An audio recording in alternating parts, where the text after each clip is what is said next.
When you realise that you recorded your video in 4K and you didn't have enough storage and the video ended and now you have to freaking record it again. Ah! Hello everyone, FilmFlingHS back again with another video. I've had to record this twice because I was accidentally recording in 4K and took up too much storage. This is going to be a video review of this, the S200s Viper. Let's get right into it.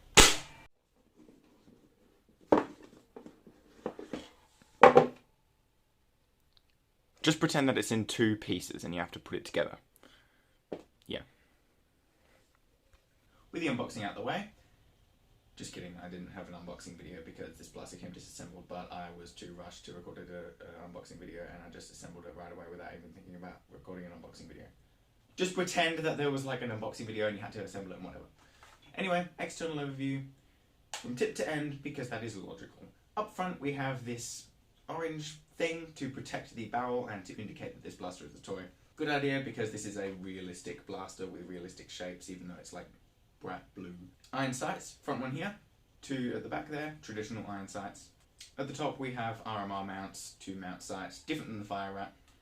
And this full blue thing is the slide. That's how you prime it. The action is extremely smooth and is about what you should expect from a 100 FPS blaster. It's definitely heavier than like a strong arm or something, but it's not super heavy and unbearable. There are these little like ridges and grips to help with priming, which is very, very helpful. There is also a little jam door, so if you wanted to take a look inside of the blaster for like jams or whatever, or to see how many darts you have left, you can do that.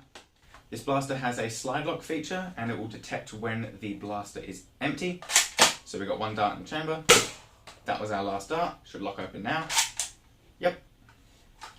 The mag has this cool little detent feature where it will tell the slide lock to, spring up and stop the slide from moving forward. Once the slide's locked back, you can see the metal barrel and the guide rods in there. And if you want to drop the slide, you can pull down on this blue thing, just like a real firearm. And of course, you can pull back the slide and lock it manually without the mag inserted.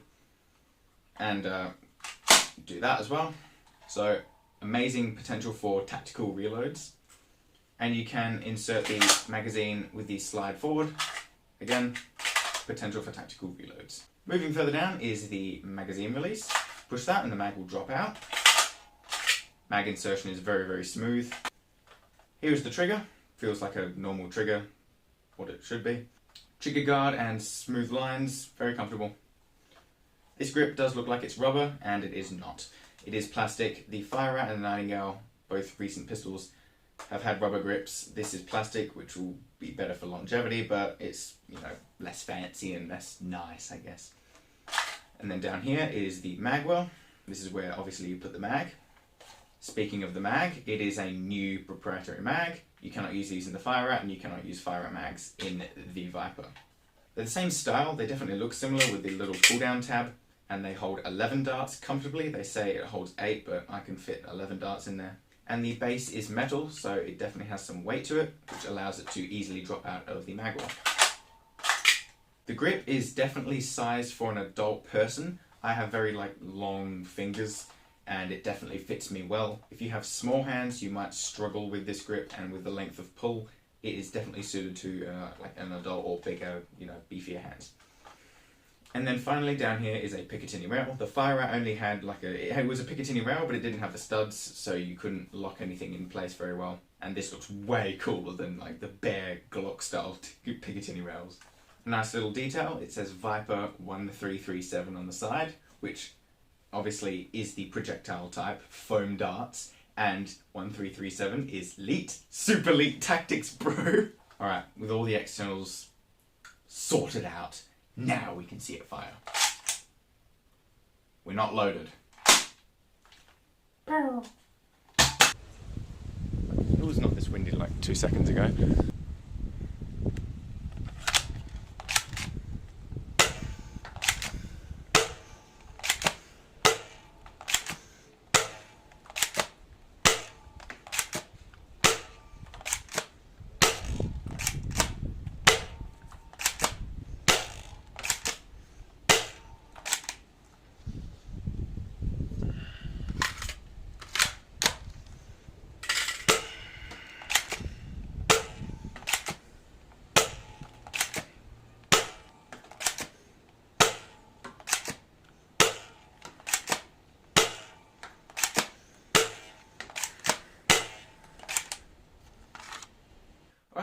the firing analysis sort of.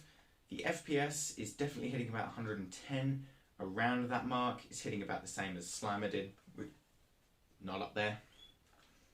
Easily hitting 30-meter ranges. Accuracy is pretty good for a stock blaster without like rifling. It's definitely not as good as something with rifling, but it's definitely not bad either. Okay, now on to some of the problems that I had with this blaster, starting off with this mag release. During my testing, I always test the mag release with blasters that have mag releases like this, of course, by smacking them like this and doing a tactical reload like that. I'm sure you've seen the reloads. But when doing that, I did slap it a bit hard, sure, but the mag release literally popped out the other side of the blaster and said bye-bye. Yeah. I had to disassemble the whole blaster, which I didn't really want to do because assembly is kind of finicky with this thing, and I had to reinsert this spring and mag release. Yeah, just make sure that you don't smash this mag release too hard or it will come out the other side. Second problem is that the blaster would not catch. You just have to make sure that the plunger tube is correctly seated all the way against the two O-rings in the back of the blaster. The blaster kind of doesn't have as good finish as the fire rat. Sometimes the blaster didn't want to close and the pins didn't want to go in. I had to reshape everything and reorganize everything inside of the blaster. It was a bit annoying. But other than that, this thing is absolutely great and it looks cool too. Looking cool, side note. Why did they go with these colours? I mean, come on now. When you go to order one of these, look at the pictures of the colours. Come on. When you look at the fire rat, you're like, oh yeah, that's perfectly balanced between black and a good colour. This is like, oh yeah, this is the ZWQ headquarters here. Hey yo, what colours should we choose for the new Viper that is designed to look as cool as possible with a full top slide? You know, let's design it in the ugliest colours that you could ever think of and smash them into one product. Enough on the colours, that's totally subjective. Apart from the ugly colours and not being able to smash the mag releases in tactical reloads, this blaster is totally worth buying. If you already have a fire rat, I don't think you should upgrade to this because there are very few upgrades over the fire rat. But if you don't have a fire rat nor one of these, then definitely pick up the Viper instead of the fire rat. Unless you think the fire rat looks cooler, you know, or the colours make sense on the fire rat instead of these. Anyway, enough on that, enough on the ugly colours. The blaster works great, does exactly what advertised, and I think it is a totally worthy of being a primary. You know, you could run this as a primary. I'm not. I'm going to run it as a secondary, but as a primary or in pistol rounds, this thing could be lethal. Not that lethal, but you know, like with some upgrades, scar barrel maybe, definitely primary worthy. That is my opinion on whether you should buy this blaster or not. If you would like to buy one, then all the purchase links will be left in the description down below. You know what else is down below? The like and subscribe button. So you should definitely press those two, especially that subscribe button. We're trying to hit 1,000. So I can get more blasters like this, bro. That said, I'll see you in the next video. Peace out. Oh, there's nothing loaded. Peace out. Are we still going? Yep, we're still going. Okay. Didn't record in 4K this time when I didn't want to.